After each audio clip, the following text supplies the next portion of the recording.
And diri sa atong likod is mao ni siya ang ato ang makita. So as you can see, nasa duha ka bangko, nga third seat. Mao ni siya ang ginatawag nga third seat. Nga pwede po nimo siya i-open para butangan og kanang mga gamit nimo diha. Nga unsa pwede nimo nga pwede mabutang.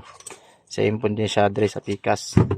So by the way, kaning isa dako, then ang isa pod gamay. So mao man daw na ang ilahang new style karon boarding sa nagbuhat ani nga multicab sa pikas nga side. Pero naa diri ang iyahang adjust sa ato ang bangko. So ang imong buhaton kay para ma-fold ni siya is imuha lang siyang birahon, and then imuha siyang kaning birahon ng PC, and then i-down nimo ang iyahang sandiganan.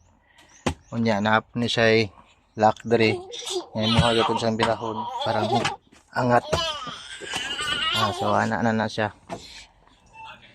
So good morning mga laagan, welcome back sa ato ang YouTube channel, and pasensya na jud kayo kay karon lang ta nakabalik sa ato ang pag video kay medyo busy gid kayo. And sa ato ang video for today is ato ang i-check or tan-awon ang ato ang transformer na amuang napalit. And disclaimer lang, gusto lang po namo siya i-appeal sa amo ang content kay siya po ang isa sa amo ang gamiton pohon nga maglaag ni kauban ng akong pamilya, and at the same time gamiton po namo siya para sa amo ang mga lakaw nga dili pud mi maulanan o dili pud kayo init kay lisod pud sa pagmotor lang, luoy pud ang mga bata. So dili na ta maglangay kayo og atuan nang tan-awon ang amuang multicab nga na palit. So let's go. So mga laagan, mao ni ang atuang transformer nga napalit. So diri ta maguna sa atuang front portion sa sakyanan. So naa siya headlight og ang yang park light, signal light. Unya gitauran sad namo og fog light. So kanang mga sticker sad ako na lang pud ang nagtaod ana para mo nindot-nindot pud siya tanawon. So shout out di aning bataan niyo sa mukhan kayo. Then mo ni ang sa side portion naka gold na nga to ang mags. Tapos naka-tent na pud ang iyang bintana. And sa likod na po tayo bumper nga gipabutang, ug by the way sa kilid pod na po na siya bumper. So gipabutangan po nato og sticker ang ato ang likod para apil na lang pod sa design. So diri ta maguna sa passenger seat. Natay pasahero, driver na to, automatic na. So dire sa passenger seat makita nimo ang aircon niya. So duha ni sa kabuok dire sa tunga o sa kilid. Then nasa control box nga imuhang pwede butangan sa imuhang mga gamit na mga ginagmay like sa alcohol o uban pang mga lang mananap. Ang iyahang flooring naka brand new, kuha na po na siya, mating. Tapos ang iyahang seat cover is naka leather na siya, katong double foam ang atuang gipataod. So dere sa tunga is same gapon, naka leather na yang seat cover. Kanang mga unlan kami na lang po ang nagbutang ana diha. Then naka kuan po yung flooring, mating na nga brand new. So mao na siya ang sa tunga kibali nga portion sa sakyanan. And diri sa atong likod is mao ni siya ang ato ang makita.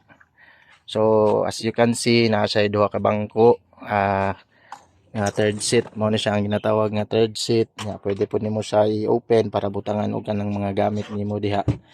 Nga unsa pwede nimo nga pwede mabutang. Same po din siya diri sa pikas.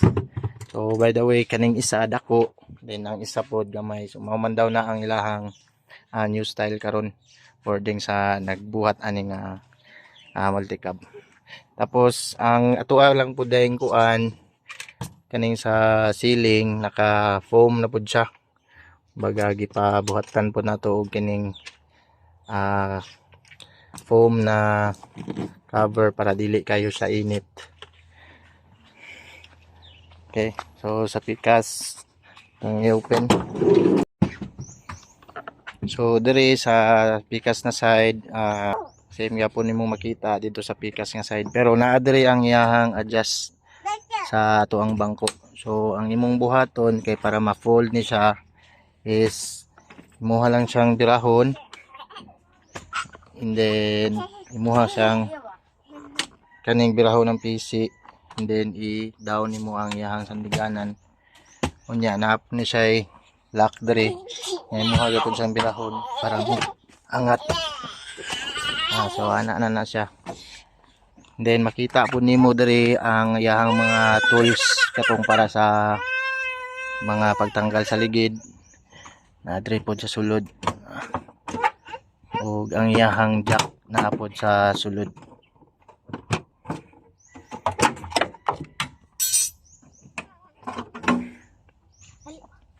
Ano yung jack, mga lagan. Apila ni siya sa package. Pag-order ani nga sakyan. Dinhi sa tuang driver seat. So mao na siya mga lagan. Ang kaning manubela kuha ni siyang gilisan, dili ni mao ang original sa atong pagkuha. Kay para apil na lang po sa papugi-pugi daw kuno. Then palit pod mi og cellphone holder. So sa imong makita sa side ana, naa siya aircon pod diri sa driver nga side, duha siya ka buok. Yan iyang dashboard, iyang odometer, and iyang mga pedal. Kani nga sakyanan is manual, so clutch pedal, tapos brake o iyang pedal sa pagpadagan. And then naana po din siya dashcam, package na namo. Tapos ang iyang stereo is kuha na siya katong touchscreen nga type, pero dili gud ingon nga mahalin gud po siya nga klase. Dapat siya ay katong cigarette na saksakanan diri, cigarette type.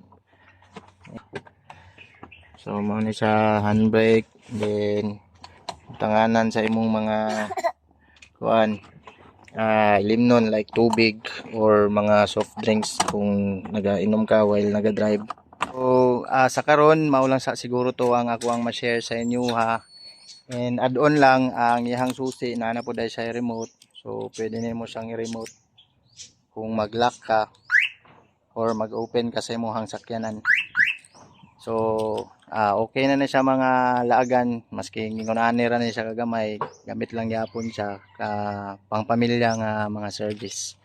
Kaysa sa motor, compare nimo sa ngunani dili na ka maulanan, then sulit na pud ang inyong paglaag-laag kay daghan pud kag karga like mga gamit o daghan pud masakay. And salamat kayo sa inyong tanan sa pagsuporta o sa mga sumusunod pa nga vlog sa atong paglaag-laag dinhi sa Davao or sa entire Mindanao. Unta suportahan lang yapon ko ninyo kauban ng akong pamilya for our next vlog. So keep safe mga lagan and safe travel always. God bless you all and bye bye.